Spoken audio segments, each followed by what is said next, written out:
जागरण सेवा संस्थान पक्षर वेद पाठशाला वस्त्र बंटन। ब्रह्मपुर महानगर निगम अंतर्गत पातालेश्वर मंदिर पाखरे अवस्थित वेद पाठशालार विद्यार्थी मानकु ब्रह्मपुर सहरर अग्रणी आध्यात्मिक और सामाजिक अनुष्ठान स्वशक्ति जागरण सेवा संस्थान तरफ वस्त्र बंटन कार्यक्रम अनुष्ठित होइथिला। संस्थानर प्रतिष्ठाता तथा परम पूज्य सद्गुरु श्रीकृष्ण भैयाजी करकमल अनुष्ठित होइथिला। वृंदावन निवासी श्री विशुद्धानंद महाराज, पूज्य ललितानंद महाराज और वेद पाठशालार प्रधान वेदाचार्य पंडित मनोज कुमार पाणिग्राही मंचासीन रही अध्ययनरत 70 जन विद्यार्थी मानकु मठा ओढ़णी बंटन करथिले। 11 फेब्रुआरी 1997 मसीह मात्र 7 जनक नहीं गीता भवन परिसर में अनुष्ठित अनुष्ठान पर गोसाई नुआगार उत्तरेश्वर मंदिर में बहु बाधा विघ्न दे चली आसीथिला।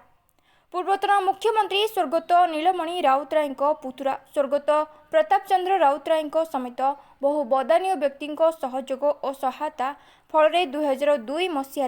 निजस्व कोठारे 70 जन छात्रों नहीं पाठशाला चली आसुछि। केंद्र सरकार तरफ जनक पिछा 3500 अनुदान राशि रहिबा खाइबा और पाठ्यकरण वर्तमान महंगा जुगरे चलैबार कष्टकर हो पड़ुछे। केंद्र सरकार सह जदि राज्यर सरकार वेद अध्ययनरत छात्र मानक सकाशे आर्थिक व्यवस्था करथिले लोप पाई आसुथिबा संस्कृत भाषा सह सनातन हिंदू धर्म रक्षा पाई जाता। एहा सह समाज रे सृष्टि होथिबा विशृंखलित और अपराधिक तत्व मध्य बहु मात्रा रे कमी जाता। आजर एही कार्यक्रम रे पाठशालार पंडित सुदर्शन शर्मा, राजेंद्र कुमार पाढ़ी, व्योमकेश उपाध्याय, कमलाकांत पंडा, अजय कुमार दीक्षित, संतोष कुमार रथ, गोपाल कृष्ण साहू, रामकृष्ण त्रिपाठी समेत सेवा संस्थानर गुरु भाई संतोष कुमार महांती, द्वारिका प्रसाद महांती, अनिल कुमार चौधरी, दीपक कुमार पाणिग्राही, भिकारी बेहरा, सांबादिक ललाटेन्दु चौधरी, रमेश चंद्र बेहरा, स्मिता महांती प्रमुख उपस्थित रही सहयोग करथिले। वेद पाठशालार छात्रों वेद मंत्र पाठ समस्त मनमोहित करथिला। ब्रह्मपुररू रमेश चंद्र बेहरा रिपोर्ट, जिला खबर। देखिए, परिस्थिति को और वर्तमान समय को देखते हुए हमारे सनातन धर्म के प्रचार प्रसार के लिए और वैदिक विद्या के लिए ऋषि परंपरा को जागृत करने के लिए ये बहुत अति आवश्यक है और बहुत ज़रूरी है। मैं यहाँ के प्रबंधक, अध्यापक और प्रधानाचार्य को बहुत बहुत धन्यवाद देता हूँ, बहुत बहुत बधाई देता हूँ कि वो इस कार्य में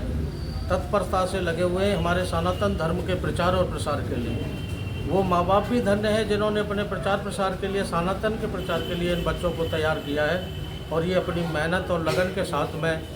ये सनातन धर्म वैदिक पद्धति को पुनः प्रचार प्रसार के लिए तैयार कर रहे हैं, ताकि ये बच्चे यहाँ तैयार होकर के देश के हर कोने कोने में, हर क्षेत्र में जाकर के अपने सनातन धर्म की ध्वजा को लहराएंगे। लेकिन साथ ही साथ एक बड़ी बात मैं आप लोगों को और बता देना चाहता हूँ कि हमारे सनातन धर्म की परंपरा और मर्यादा को जीवित रखने वालों की सेवा में, सहायता में, उनके संरक्षण में स्वशक्ति जागरण सेवा संस्थान परिवार के जो संस्थापक हैं प्रातः स्मरणीय अर्चनीय वंदनीय स्वामी कृष्णा भैया जी महाराज, वो तत्परता से लगे हुए हैं। अभी आपने देखा होगा, आपके यहाँ कुछ समय पहले जगन्नाथ में जो रथ यात्रा होती है, उस रथ यात्रा के जो 3 रथ तैयार किए जाते हैं, उन तीनों रथों को तैयार करने वाले शायद उन विश्वकर्माओं की तरफ किसी का ध्यान नहीं था।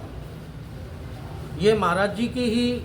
उदारता थी कि सबसे पहले महाराज जी ने कहा कि नहीं, इस मेले को रंग देने वाले, इस मेले में सबसे अधिक परिश्रम करने वाले जो सेवक हैं वो रथ तैयार करने वाले विश्वकर्मा हैं। इसलिए महाराज जी इधर उधर ज़्यादा दिखावे पर ध्यान न देते हुए रथ सेवा में जो लगे हुए विश्वकर्मा हैं उनका स्वागत सत्कार करना और दूर दराज से आए हुए, देश के कोने कोने से आए हुए लोगों को उस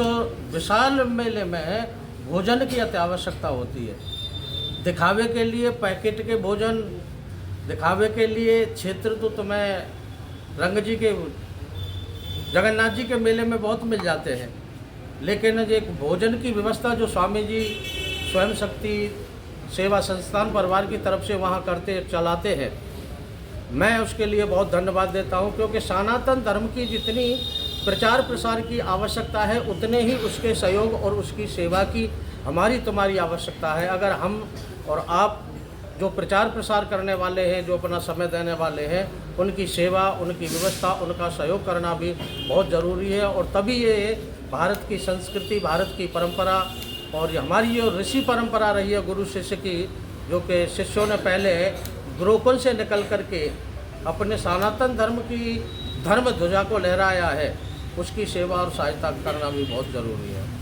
जय प्राचार्य मनोज कुमार पाणिग्राही वेद पाठशाला ब्रह्मपुर। बर्तमान भारत सरकार गोटे बड़ पदक्षेप नहीं सारा भारत वर्ष वेदर प्रचार प्रसार निमंते प्रत्येक छात्र को 5,000 लेखा स्टाइपेंड दौरान 3,500 तांकर परिचालना पाई खाइबा पीवा ये सब आ 1,500 टका निजर स्टाइपेंड आसूची निज जॉइंट अकाउंट तांकर उच्चतर भविष्य तो भारत सरकार जो 5,000 दौरान 5,100 पिला छात्रवृत्ति पड़ुची 3,500 द्वारा कौन सी समस्या समाधान हो पानी।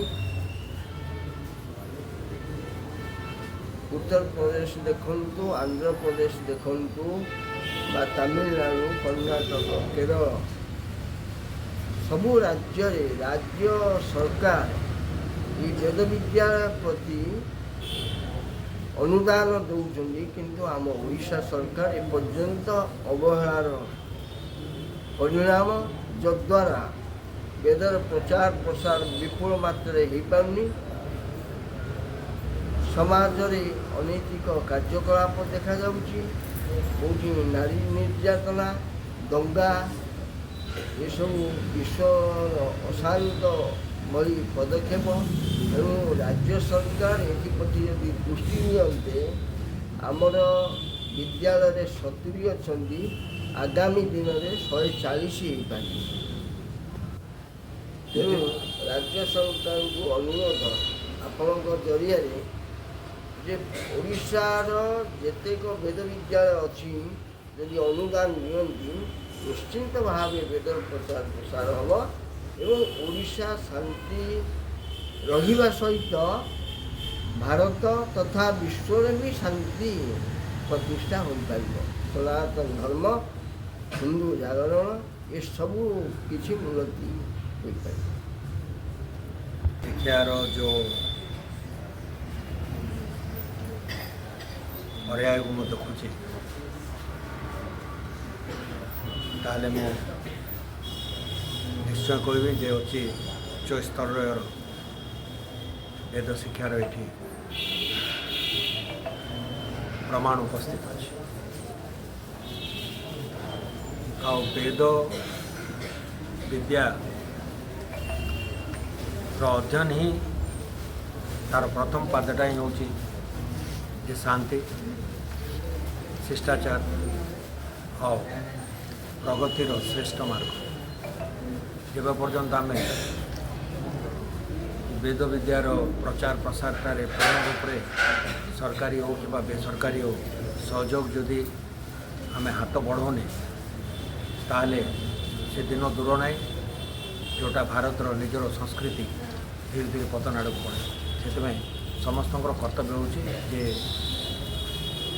ये जो सनातन धर्म सर्वोत्तम विद्या जब आम वेद विद्या कहीपर सनातनी विद्या कहीपर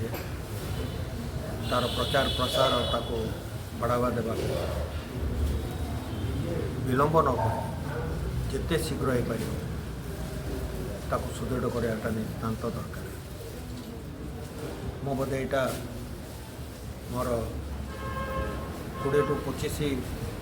अधिका मो जो वेद विद्यालय मुझे जाइए किंतु आज मुझे जहाँ ये देखुँ मत अचंबित करते जे एते सुंदर प्रोनाउंसिएशन उच्चारण और एते सुंदर से शालीनता शिष्टाचार यहाँ ही प्रमाण दूचे जे ये विद्यालय वेद विद्यार प्रकृत अध्ययन यह मो तरफ मो निज अंतर यहाँ ही कामना करी ये प्रकार शिक्षार दिनक दिन प्रचार प्रसार हो संगे संगे माँ बापा भी मो गोटे निवेदन करा चाहिए कि आपण मैंने वेद विद्या आम संस्कृत आम सनातनी धर्म प्रकृत जो भव्य मूल्यटा अच्छे से अवगत हूँ पाँ से निजे प्रेरणा दिंतु से जेकोसी विद्या धारण करूँ किंतु संस्कृत वेद और सनातन विद्या से आग्रह से